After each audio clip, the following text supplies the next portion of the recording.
Evangelho, sexta-feira da segunda semana do tempo da Quaresma. O Senhor esteja convosco, Ele está no meio de nós. Proclamação do Evangelho de Jesus Cristo, segundo São Mateus. Glória a vós, Senhor. Naquele tempo, dirigindo-se Jesus aos chefes dos sacerdotes e aos anciãos do povo, disse-lhes: Escutai esta outra parábola. Certo proprietário plantou uma vinha, pôs uma cerca em volta, fez nela um lagar para esmagar as uvas e construiu uma torre de guarda. Depois arrendou-a a vinhateiros e viajou para o estrangeiro. Quando chegou o tempo da colheita, o proprietário mandou seus empregados aos vinhateiros para receber seus frutos. Os vinhateiros, porém, agarraram os empregados, espancaram a um, mataram a outro e ao terceiro apedrejaram. O proprietário mandou de novo outros empregados, em maior número do que os primeiros, mas eles os trataram da mesma forma. Finalmente o proprietário enviou-lhes o seu filho, pensando: ao meu filho eles vão respeitar. Os vinhateiros, porém, ao verem o filho, disseram entre si: Este é o herdeiro. Vinde, vamos matá-lo e tomar posse de sua herança.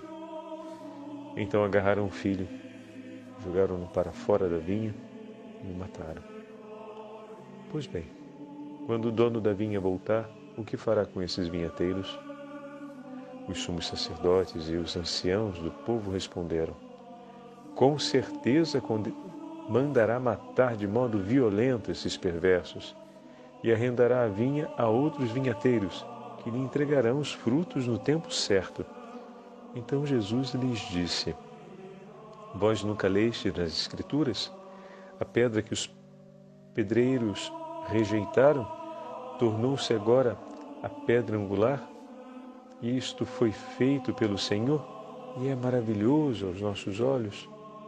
Por isso eu vos digo: o reino de Deus vos será tirado e será entregue a um povo que produzirá frutos. Os sumos sacerdotes e fariseus ouviram as parábolas de Jesus e compreenderam que estava falando deles. Procuraram prendê-lo, mas ficaram com medo das multidões, pois elas consideravam Jesus um profeta. Palavra da salvação. Glória a vós, Senhor. Sexta-feira da segunda semana do tempo da Quaresma, em nome do Pai, do Filho e do Espírito Santo. Amém. Queridos irmãos e irmãs, a Santa Liturgia hoje nos entrega o 21º capítulo do Evangelho de São Mateus. Para sermos mais exatos, a conclusão do 21º capítulo. E juntamente com o Evangelho de hoje, a Igreja celebra a memória de São Cirilo de Jerusalém, bispo e doutor da Igreja. Bom, temos aqui o testemunho de um grande doutor da Igreja que viveu uma experiência de fé e de confiança no Senhor muito significativa. São Cirilo foi bispo por aproximadamente 26 anos, segundo a tradição. Eu falo esse particular com vocês, 27 anos. Porém, durante esse tempo, por 16 anos ele passou no exílio. Ou seja, ele precisou sair de cidade em cidade sem poder retornar para sua sede, por causa da perseguição dos imperadores Constâncio e Valente.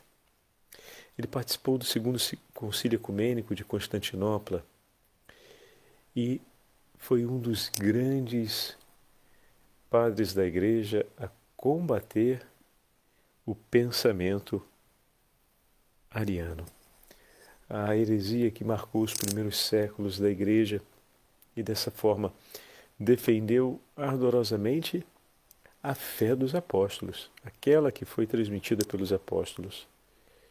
E, por conta disso, pagou um elevado preço. Poderemos dizer que foi como um dos servos da vinha, que ao defender a vontade, a voz do seu Senhor, o ensinamento do seu Senhor, também foi duramente perseguido. A parábola que hoje o Senhor conta dos vinheteiros homicidas, além de ser a apresentação, a própria apresentação do Senhor que caminha em direção à paixão, retrata para nós a imagem daqueles servos que se rebelaram contra o seu Senhor e, conhecendo a vontade do Senhor, não a querem colocar em prática. São Cirilo de Jerusalém é o exemplo do servo bom e fiel, que permaneceu leal à palavra, ao compromisso com o seu Senhor e guardou a sua palavra e a aliança com ele em seu coração. Bom, no Evangelho de hoje, seguindo a sequência da proposta dessa segunda semana da Quaresma, nós estamos vendo aquilo que sinalizávamos alguns dias atrás, ou seja, não é possível que um coração permaneça na indiferença, como se fosse um vácuo entre o obedecer e o não obedecer, entre o conhecer, mas não colocar em prática o efeito desse conhecimento a respeito da vontade de Deus na própria vida. Os personagens que aparecem na parábola de hoje, todos eles compreendem perfeitamente qual é a vontade do proprietário, mas não querem recebê-lo. Conhecem também quem são aqueles que veem em seu nome. Finalmente vem o seu próprio filho. Eles reconhecem a presença do filho, confabulam diante dessa presença e se posicionam contrariamente em atitude de hostilidade, completa rejeição. Matam o filho. Então, os sinais, eles não querem ser reconhecidos. Por quê, padre? O senhor está falando de sinais não querem ser reconhecidos? Porque, precedentemente, pela metade do 21º capítulo, tem a parábola, a pergunta dos judeus sobre a autoridade de Jesus. E logo em seguida, a parábola dos dois filhos, onde um diz sim, mas não vai, e o outro diz não, depois se converte e vai. Então essa é a tensão que acompanha o 21º capítulo. O chamado, o grande chamado que o Senhor faz à conversão. A grande advertência feita hoje aos mestres da lei, que conhecendo, viram as costas e abandonam ao ponto de estabelecerem uma franca hostilidade contra Deus e uma hostilidade contra o Filho de Deus. Eles reconhecem porque receberam do Senhor não apenas a autoridade para anunciar e ensinar a partir da cátedra de Moisés, mas receberam também os dons relativos ao exercício dessa missão, em conduzir o povo de Deus ao conhecimento da verdade. E com tudo isso, e vendo os sinais, porque tendo a inteligência, tendo a instrução e tendo as graças que o Senhor coloca à disposição deles, se eles jogam isso tudo no lixo, eles vão responder por esse gesto. Se com tudo isso, ainda assim, deixam passar a ocasião de amar a Deus, vão responder por isso.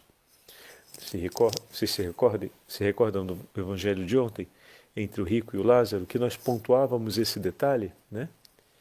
Que, tendo a oportunidade de realizar a caridade para com aquele pobre homem, e o Senhor, ele escolhe estar com os menores do seu reino, ao ignorá-lo e ao excluí-lo da prioridade de sua vida, excluía juntamente o Senhor.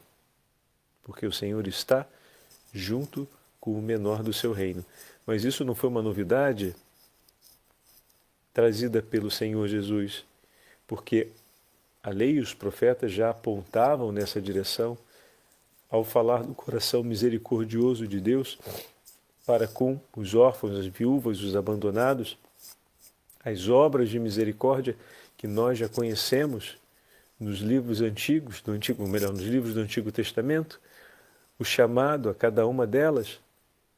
E muito bem, no final, o diálogo que nós ouvimos, né, entre Abraão e o rico, eles têm a lei e os profetas que os escutem. No fundo, o que acontece é que não querem ouvir. Então, hoje, a parábola que o Senhor conta é uma parábola que chama a conversão àqueles que a escutam. Mas, tragicamente, como nos aponta os últimos versículos, a conclusão do capítulo 21 traz um sinal amargo. Os chefes dos sacerdotes e dos fariseus, ouvindo as suas parábolas, perceberam que se referia a eles. E aí é a hora que eu e você, com um bom coração, a gente diz, poxa, que bom que perceberam.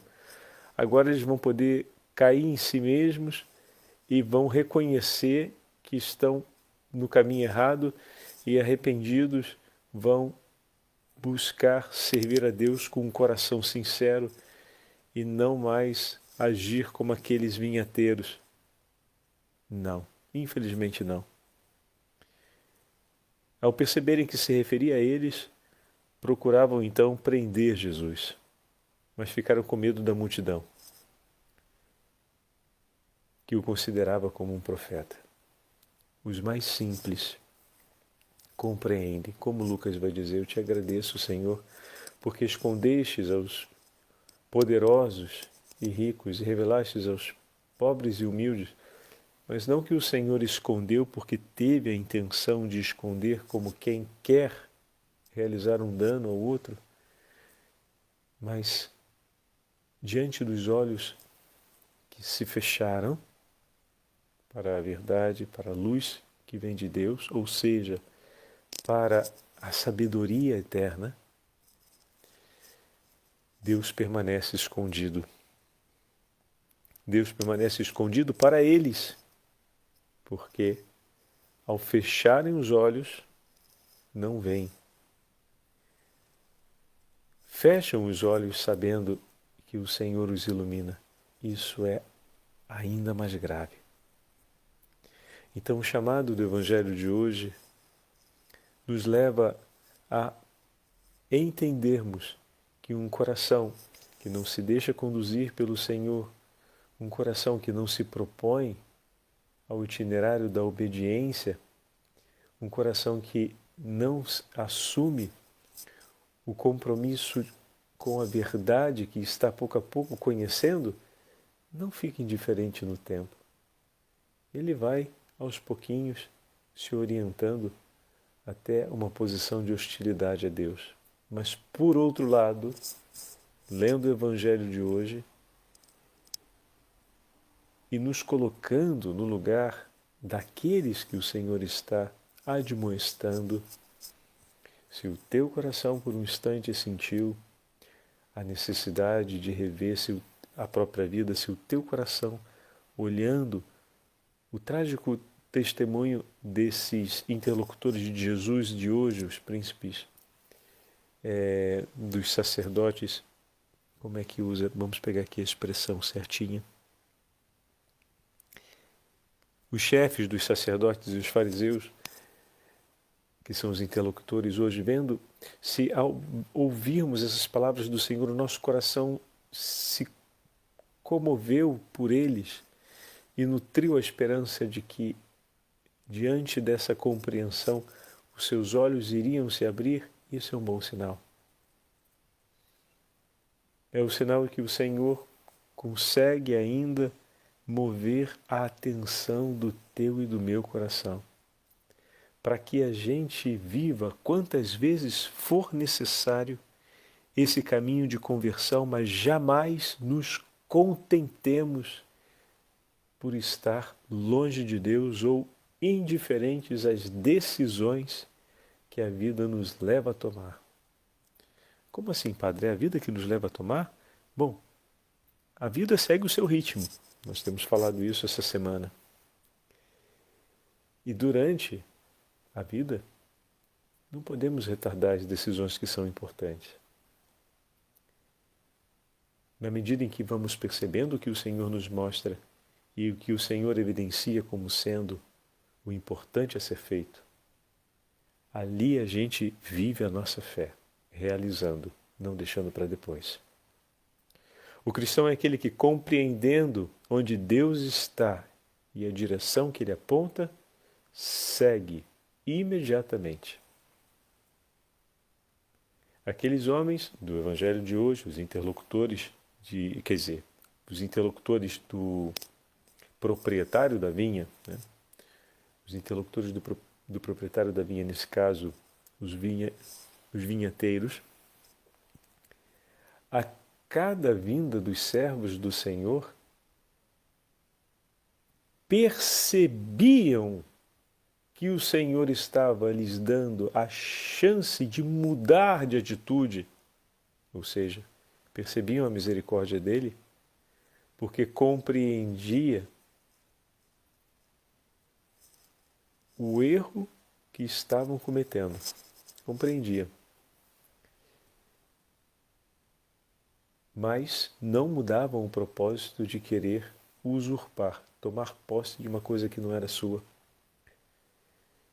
E a cada vez que vinham os mensageiros que foram espancados, mandados de volta e finalmente mortos, juntamente com o filho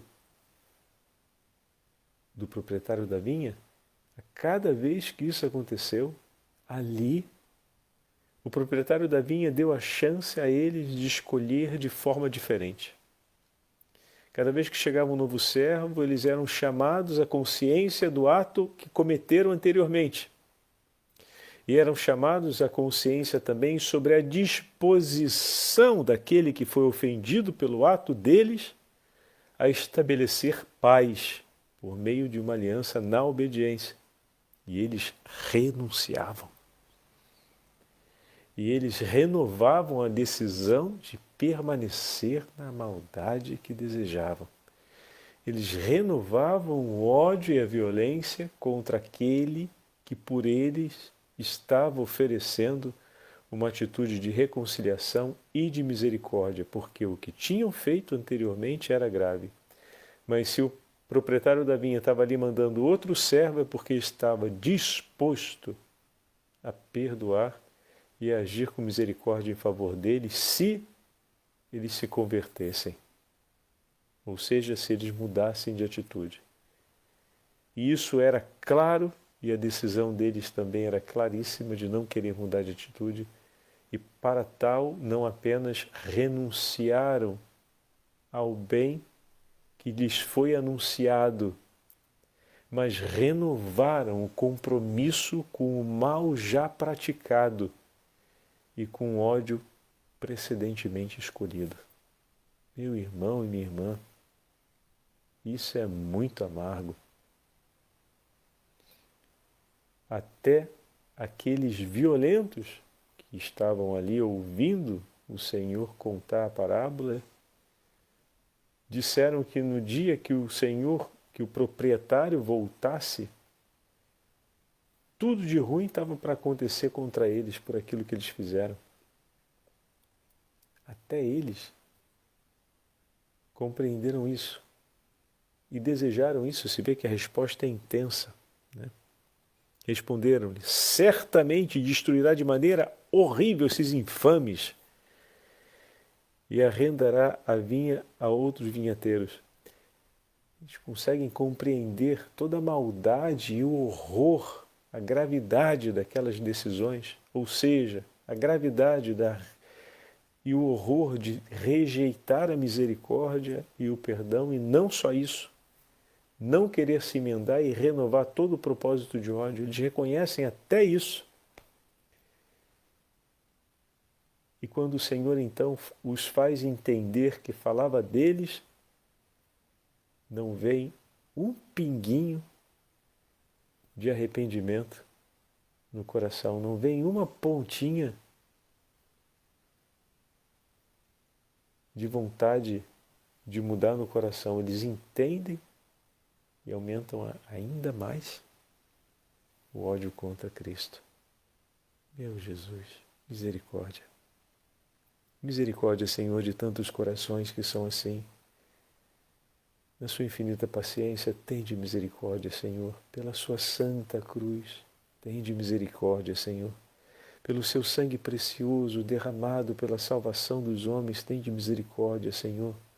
E tende misericórdia de nós, para que não nos tornemos assim. Livrai-nos, Senhor, de toda cegueira espiritual. Livrai-nos, Senhor, de toda surdez espiritual. Livrai-nos, Senhor, da insensibilidade diante de tudo aquilo que o Senhor inspira em nossas vidas. Livrai-nos, Senhor, da insensibilidade diante da dor de nossos irmãos. Livrai-nos, Senhor, da insensibilidade diante do peso e das dores, no reconhecimento de nossos pecados. Livrai-nos, Senhor, do desespero diante de nossos pecados.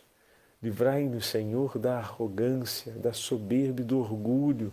Livrai-nos, Senhor, de tudo aquilo que possa nos tornar homens e mulheres sem mais temor por Deus. Livrai-nos, Senhor, de todo mal. Dai-nos a sua paz e a sua misericórdia. Amém. O Senhor esteja convosco. Ele está no meio de nós. Pela intercessão da Beatíssima Virgem Maria e de São José e São Cirilo de Jerusalém, abençoe-vos o Deus Todo-Poderoso, Pai, Filho e Espírito Santo. Amém.